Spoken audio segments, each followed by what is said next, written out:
Hi friends, ನಾವಿವತ್ತು ಪಾನಿಪುರಿ ಮಾಡೋದು ಹೇಗೆ ಅಂತ ನೋಡೋಣ.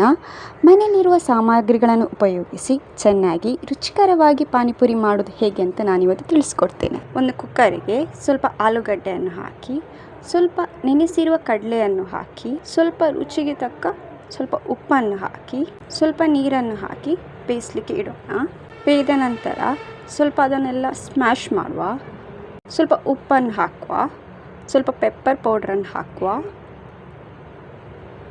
ಮತ್ತು ಸ್ವಲ್ಪ ಚಾಟ್ ಮಸಾಲವನ್ನು ಹಾಕುವ. ಚೆನ್ನಾಗಿ ಮಿಕ್ಸ್ ಮಾಡಿಕೊಳ್ಳುವ. ಚಿಲ್ಲಿ ಪೌಡರ್ ಹಾಕಿ ಚೆನ್ನಾಗಿ ಮಿಕ್ಸ್ ಮಾಡಿಕೊಳ್ಳುವ. ನಂತರ ಈರುಳ್ಳಿಯನ್ನು ಸ್ವಲ್ಪ ಕೊಚ್ಚಿಟ್ಟು ಅದಕ್ಕೆ ಬೆರೆಸಿಕೊಳ್ಳುವ. ಈಗ ನಾವು ಪಾನಿ ಮಾಡೋದು ಹೇಗೆ ಅಂತ ನೋಡುವ. ಒಂದು ಮಿಕ್ಸಿ ಜಾರಿಗೆ ಸ್ವಲ್ಪ ಕೊತ್ತಂಬರಿ ಸೊಪ್ಪನ್ನು ಸೇರಿಸುವ. ಅದಂತರ ಸ್ವಲ್ಪ ಅದಕ್ಕೆ ಪುದೀನವನ್ನು ಹಾಕುವ. ಒಂದು 4 ಕಾಯಿ ಮೆಣಸನ್ನು ಹಾಕುವ.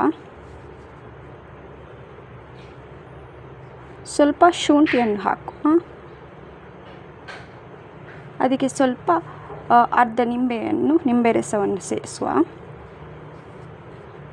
ಚೆನ್ನಾಗಿ ಮಿಕ್ಸಿಯಲ್ಲಿ ಗ್ರೈಂಡ್ ಮಾಡಿದ ನಂತರ ಒಂದು ಬೌಲಿಗೆ ಅದನ್ನು ಹಾಕಿ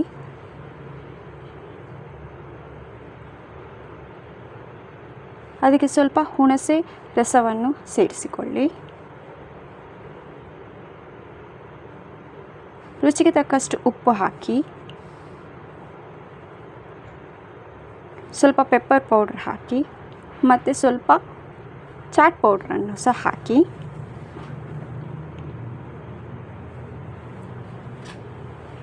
ಅದಕ್ಕೆ ಈಗ ಸ್ವಲ್ಪ ನೀರನ್ನು ಸೇರಿಸುವ. ಅದು ಸ್ವಲ್ಪ ದಪ್ಪ ಇರುತ್ತಲ್ಲ, ಸ್ವಲ್ಪ ತೆಳುವಾಗಿ ಸ್ವಲ್ಪ ನೀರನ್ನು ಸೇರಿಸುವ. ಮತ್ತು ಸ್ವಲ್ಪ ಐಸ್ ಕ್ಯೂಬನ್ನು ಸಹ ಸೇರಿಸುವ. ಸ್ವಲ್ಪ ರುಚಿ ಜಾಸ್ತಿ ಬರುತ್ತೆ, ಕೋಲ್ಡ್ ಆಗಿರುತ್ತಲ್ಲ. ಇಲ್ಲಿ ಪಾನಿಗೀಗ ನಮ್ಮದು ರೆಡಿ ಆಯಿತು. ನಾವೀಗ ಪೂರಿ ಹೇಗೆ ಮಾಡೋದು ನೋಡುವ. ಒಂದು ಬಾಣಲೆಗೆ ಸ್ವಲ್ಪ ಎಣ್ಣೆ ಹಾಕಿ, ಎಣ್ಣೆ ಸರಿ ಚೆನ್ನಾಗಿ ಬಿಸಿಯಾದ ನಂತರ ಬಬಲ್ಸ್ ಎಲ್ಲ ಬರಲಿಕ್ಕೆ ಸ್ಟಾರ್ಟ್ ಆಗುತ್ತೆ. ಗೊತ್ತಾಗುತ್ತೆ ಸ್ವಲ್ಪ ಬಿಸಿಯಾಗಿದೆ ಅಂತ. ಅದಕ್ಕೆ ಮತ್ತೆ ಪೂರಿಯನ್ನು ಹಾಕುವ. ಎಷ್ಟು ಬೇಕಷ್ಟು ಪೂರಿಯನ್ನು ಕಾಯಿಸಿ. ಪೂರಿ ಸ್ವಲ್ಪ ಗೋಲ್ಡನ್ ಬ್ರೌನ್ ಬರೋ ತನಕ ಕಾಯಿಸ್ಕೊಳ್ಳಿ. ತುಂಬ ಜಾಸ್ತಿ ಕಾಯಿಸಬೇಡಿ, ಸ್ವಲ್ಪ. ಸೊ ಈಗ ನಮ್ಮ ಪೂರಿ ಫ್ರೈ ಆಗಿದೆ. ಸೊ ಫ್ರೆಂಡ್ಸ್, ಈಗ ನಮ್ಮದು ಪಕ್ಕಾ ಸ್ಟ್ರೀಟ್ ಸ್ಟೈಲ್ ಪಾನಿಪುರಿ ರೆಡಿಯಾಗಿದೆ. ನೀವು ಸಹ ಮನೆಯಲ್ಲಿ ಟ್ರೈ ಮಾಡಿ.